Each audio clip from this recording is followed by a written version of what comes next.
কিছু বলবো না, বিএনপি বা অঙ্গ সংগঠনের তৃণমূল পর্যায়ে এবং কিছু হাইব্রিডের চাঁদাবাজি দখলদারি নিয়ে অনেক কথা বলেছে, আর বিরক্ত লাগে। তবে এই খবরটা না দেখে আপনাদের সঙ্গে শেয়ার না করে পারছি না। বদনামের দায় নেবেন না, তাই পথ ছাড়লেন বিএনপি নেতা, সালাম এবং সেলিউট।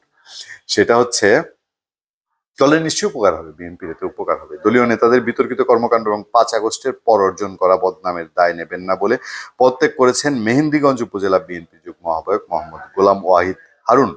গত 8 মার্চ তার পদত্যাগ পত্রটি সোশ্যাল মিডিয়ায় ছড়িয়ে পড়ে। এতে আলোচনা সমালোচনার ঝড়টে পদত্যাগ পত্রে মোহাম্মদ গোলাম ওয়াহিদ উল্লেখ করেন, মেহেন্দিগঞ্জ উপজেলা বিএনপি বিতর্কিত তৎপরতা, অসাংগঠনিক কর্মকাণ্ড, নেতাকর্মীদের সঙ্গে সমন্বয়হীনতা, ইতিমধ্যে পুরানো দুর্নামের ভাগিদার না হবার দৃঢ় প্রত্যয়ে 8 মার্চ থেকে কমিটির যুগ্ম আহ্বায়ক পদ থেকে পদত্যাগ করলাম।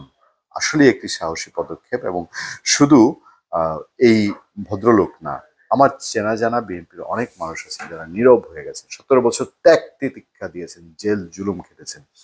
এখন যা হচ্ছে বলে যে, ও বাবা, এরা কারা বিএনপি করে, 17 বছর তো দেখিনি, এরা আমারে চেনে না, আমি এদেরকে চিনি না, আমি ত্যাগ তিতিক্ষা সব দিলাম। এরকম অনেকেই চুপ হয়ে গেছেন। এই মেহেন্দিগঞ্জের এই বিএনপি নেতা হয়তো তিনি পদত্যাগ করে একটা প্রতিবাদ করেছেন, অনেকে এখন আর পদত্যাগ করার মন মানসিকতা রাখেন না।